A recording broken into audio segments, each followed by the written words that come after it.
Don't you just love well-trained speakers? Good work from all of you. Thank you very much indeed. It's Q&A time. So I'll go straight to you first. I have questions if you don't. Any questions for our panel? Any gentleman in the second row, if you could just hold on 1 second. Microphone is on its way. Neil is sprinting. If you could tell us your name, please, and where you're from, that would be really helpful. And if you have a target for your question, that would also help me. Yeah, it's John Ferris, Regenerate Engineering, Melbourne. Question for Veolia. I'm very interested in your heat network solution. Just wondering if, since you've overcooked your insulation, or you've over-specified your heat pump situation, etc., is there an opportunity now to reduce that temperature and get further savings, or even have a variable system where if you need the temperature, you ramp it up, and if you don't, you can go cooler? Thank you. Andrew. In terms of that particular installation, the temperature is still dictated by the emitters on site. So we run it as a lower temperature as possible, without needing large-scale upgrades of having to put in larger radiators, etc. Fundamentally, we identified where we were going, so we didn't install the last heat pump. So we put 5 instead of 6 in, left all of the remaining installation around it, so a 6th could have gone in. The progression of the project is now seeking geothermal as well. So a deep geothermal well that will probably take 4 or 5 years for construction, but there's a greater opportunity, and it's vital that are looking at that. So there's probably a greater opportunity for a heat network beyond what happens. There's a college nearby, all the rest of it, and the heat pumps then serve as resilience. So it's open to how the future is, and should certainly be part of the approach is how do you put something in that is easily utilised in various situations in the future. Glen, if I can pick up on that, geothermal from Vital Energy is absolutely key, and where it's available, it's a wonderful solution. How plentiful is geothermal energy in Scotland? Geothermal energy is available everywhere. Yeah. The challenge with geothermal energy is extracting the right amount of energy from the ground. So the way I always look at it, if you took 10 different colours of plasticine, you roll them all together into a ball, then you chop that ball in half.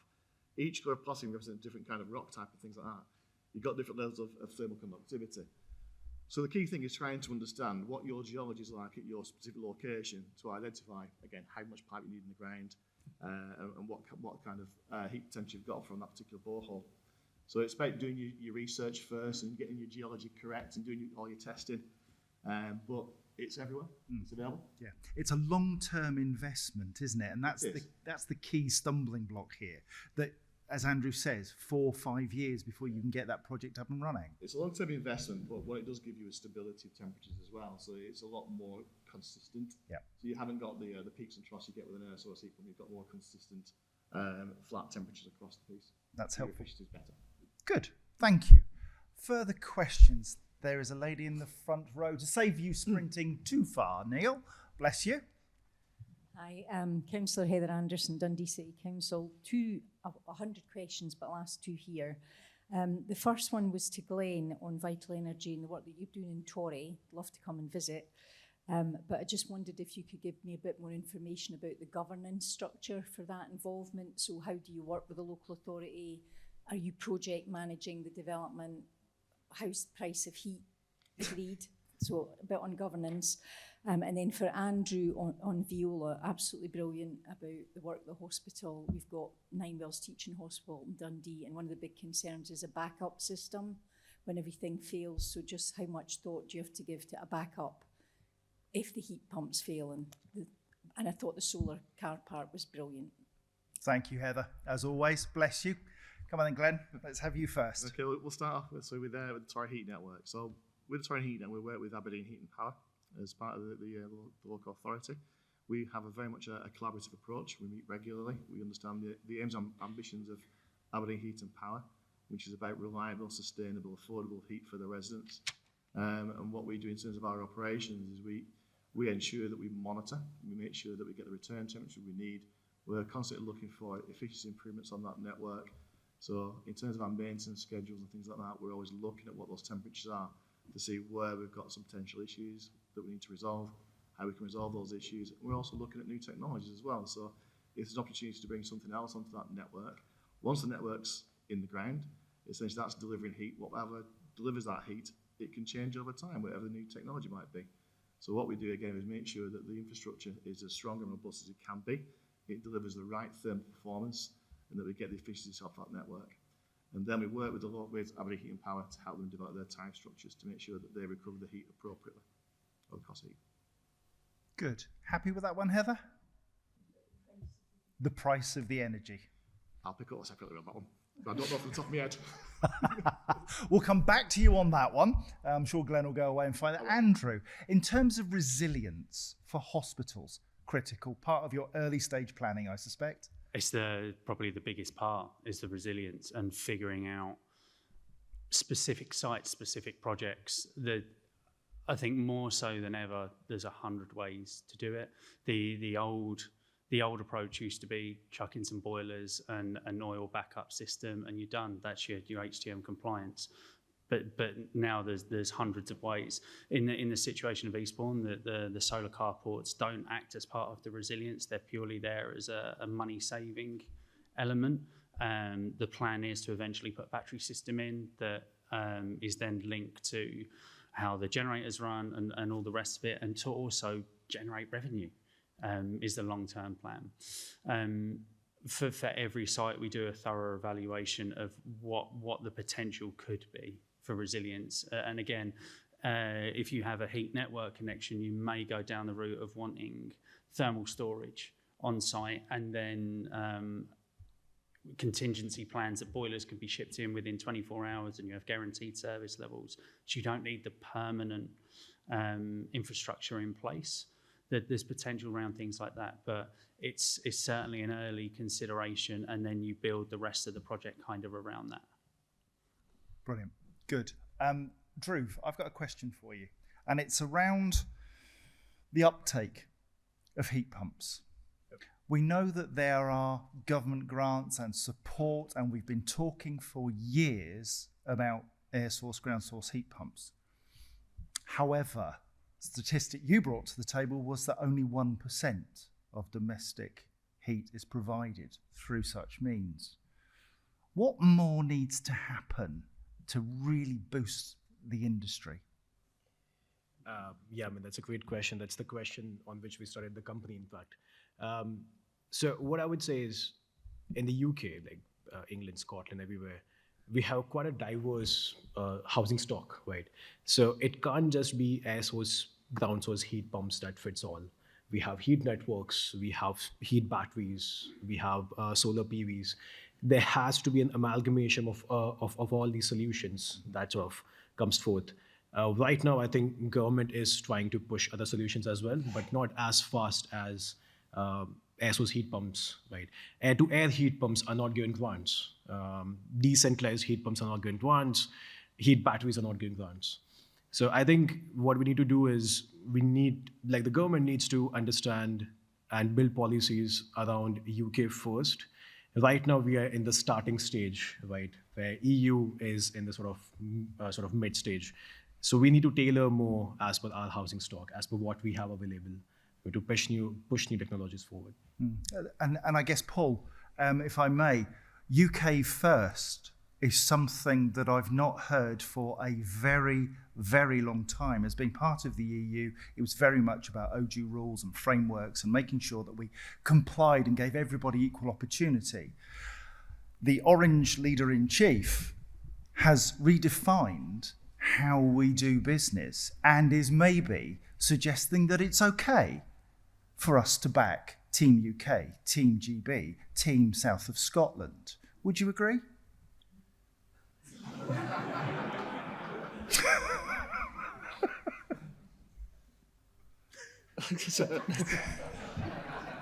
Do I agree with Donald Trump about unilateral action? Do you agree with my premise that it's okay to support Scotland above all else as the first port of call if we can, and if not, we go wider, because this is core to sustainability. The further things have to come, the more we have to employ from abroad or further afield, the greater the impact on our Earth.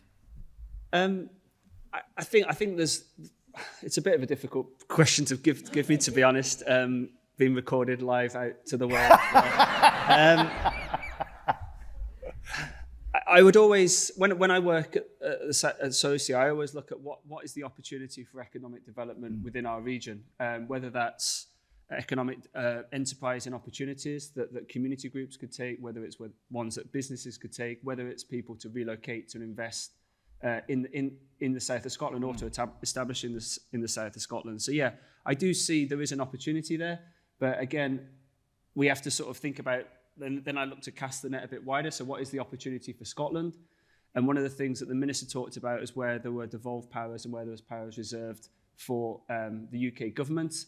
And heat is a devolved matter, and there is an opportunity for us to be proactive there around progressing the bill that the Minister set out, and also progressing unilateral action, I guess, to progress uptake of heat pumps, uptake of heat networks. So yeah, I would agree to an extent from that, but there's a balance to be struck, obviously. Always. And we would like to see heat pump manufacturers in Scotland. I mean, we've got Mitsubishi in Livingston, and we'd like to obviously see that sustain and grow, whether it's air-to-air heat pumps, whether it's air source heat pumps. We'd like to see manufacturers in Scotland as well. Very much so. Good. Sorry to have thrown that hospital pass to you. You know, people think I'm warm and cuddly. There is a brain in here somewhere. Right, good. Questions from the floor, if I may. Gentleman in second row. Thank you, Neil. Great. Thanks very much. Peter Wormold from the Mining Remediation Authority. And I've got a couple of questions. The first one to Andrew and Glen around heat networks and the barriers that really still exist to a wider implementation of the heat networks across Scotland, across the UK. We have a number of waste heat sources at surface through our mine water treatment schemes, and most of the urban distribution of homes and buildings across the UK is underlain by mine water or flooded mine workings with low temperature geothermal energy. What do you both see as sort of the barriers to wider uptake and use of that mine water energy into heat networks? Thank you. Glen, should we start with you? Yeah, sure. I don't think there are particular barriers in terms of utilising the groundwater. We really want to encourage and look at those opportunities and take them as far as we can. I suppose the big challenge is heat networks do create a monopoly position, and heat networks, I suppose, are viewed sometimes sceptically in terms of, again, having that monopoly position. We're moving towards a point now where heat networks are regulated. So a lot of those consumer protections that are available in the regulated utility markets are now coming in place for heat networks as well. So the sector itself is becoming policed better. It's becoming, we have much more stringent design standards that we work to. There are a lot more consumer protections on board now for those residents that are served by heat networks. So I think a lot of those barriers hopefully will start to fall away as we move into more of a regulated sector. Regulation for us we see as an opportunity, not a risk. And in terms of developing new projects, I think a lot of the barriers have also been about the planning conditions as well locally to support heat networks. And I think we're in an environment now where local governments and certainly LHEs and things like that are supportive of heat networks. I think we just need to try. We just need to try. You're right. Andrew. I think from my perspective, the development of opportunities can be quite difficult in terms of where the treatment areas is finding an anchor load close enough to make it economically viable. For me, one of the first steps I take if I'm looking at a new project is to look at what mine water is available in that region. It tends to be that it just gets too far for it to make financial sense to connect.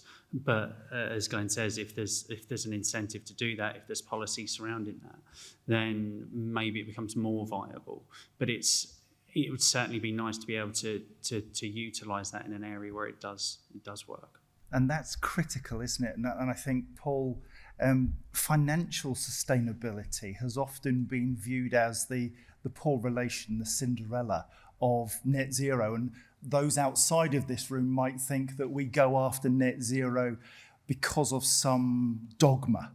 But actually, sustainability means that it's got to wipe its face as well. Yeah, just on... Hang on 1 second. Paul, go on. Just on when I put the map up, one of the opportunities actually working with the community was Kellerholm in the north of Dumfries and Galloway. So that's a very active community working on their place plan, and there is mine water access below that, and so we've done some preliminary analysis around a small shared heat collector network at that site.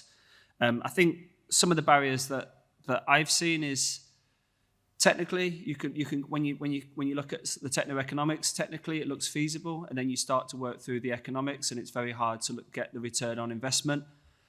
But I think the challenge is that for feasibility, you have a set period of time with the consultant. They have a set amount of commercials they can work with. So there's often a limit of how creative they can be as an engineer, and I think you can start to reduce the gap in terms of the economics by starting to think about the network as a wider system. Where can you start to bring in thermal storage? Where can you start to look at different heat sources, geothermal and mine water being one of them? And also, how can you start to challenge the assumptions that we're using in the analysis? So a lot of the linear heat density work for the large district sites is built up from analysis of third phase district heat networks that were built up on gas. So all of the work that was in LHES to identify all the networks there were built out of assumptions that a lot of consultants use to establish networks which were initially built off gas-fired networks, and that's changing. And so we need to think differently about how do we value networked heat, how do we value the wider socio-economic benefits that these can bring to communities and others. Super, thank you. Follow up? Yes, just lots of really good comment and thought there, and obviously very true about the sites or the treatment sites where we're actually treating mine water. That's fixed, so that does restrict, obviously, the areas that could benefit from that. If you have local developments adjacent, that's great. But otherwise, there are borehole-based solutions, and I think Paul, alluding to that, or talking about that, and there are those funding gaps. And when you're looking at builders, particularly the easiest solution, I guess, is to go for air source heat pumps or ground source on bigger developments. But if you can find those anchor loads, those big heat loads, and start to build your networks out based around that, perhaps you could start to bring in some of the borehole opportunities around mine water heat. Thank you very much indeed. Right, the question in the front row, Neil. See, I'm keeping it all at this end. Have you not got any questions at the back, or can you not hear us? Right, keep thinking. Right, sir. Thank you. Cullen Warnock from Abertay University. Up to your point, John, I'd promote Dundee first, then Scotland, then the UK, because it has to start at a concept level and then a deliverable level and then let it grow. So that's kind of the theory behind it all. Encouraging to hear the Minister discuss ongoing support and around heat networks, which is part of one point.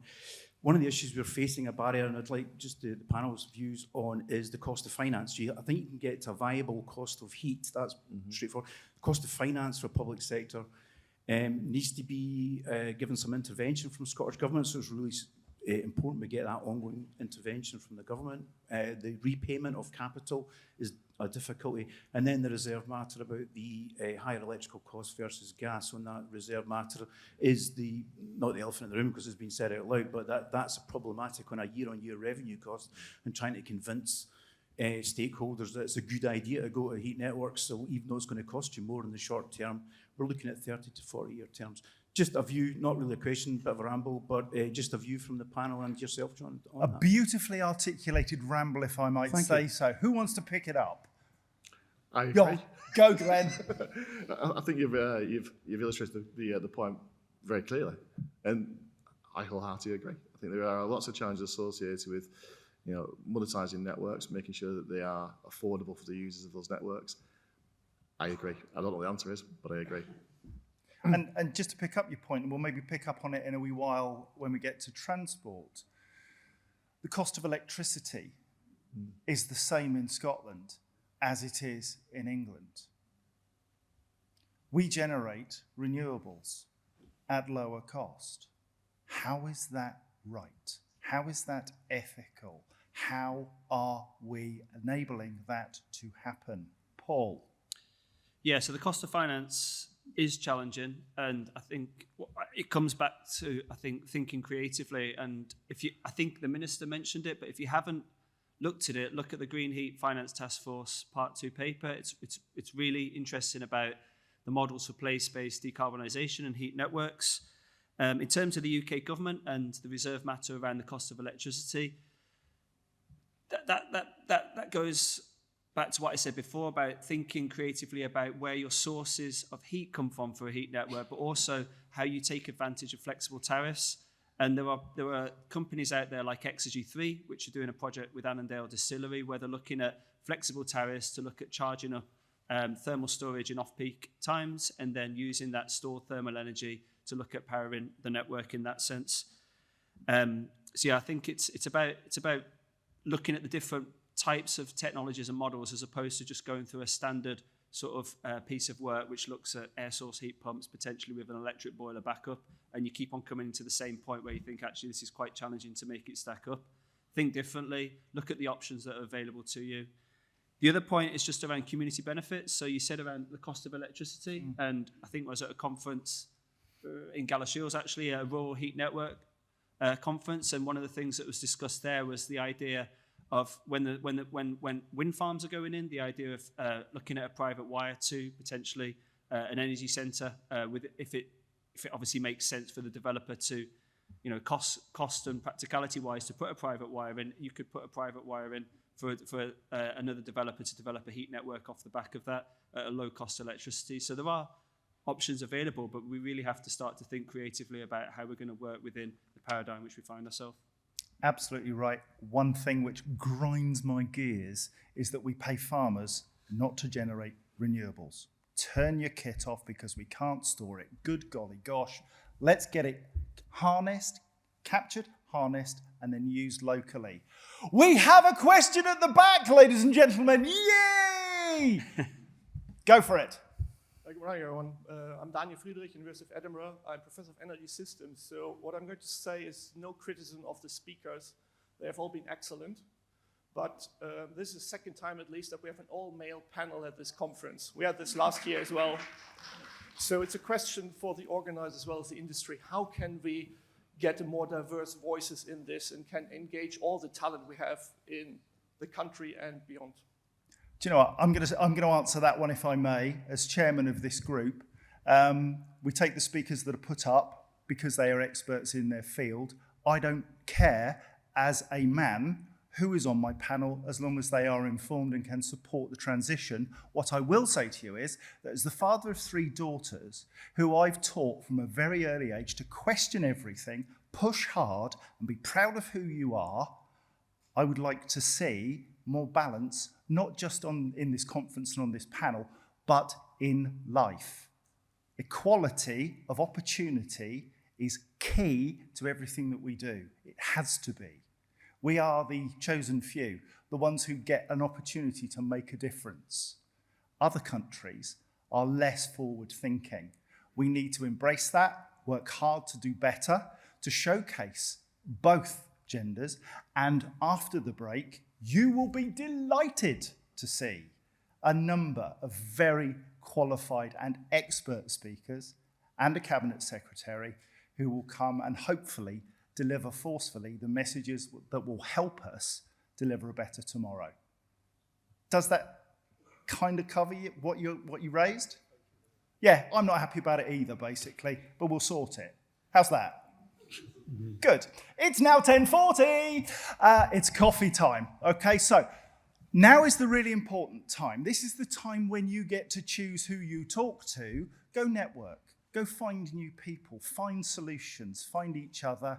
Come back here at 12 o'clock. If you don't, I will come upstairs and holler very loudly again. So we'll see you back here, 12 o'clock for a prompt start. Thank you kindly. Your panel.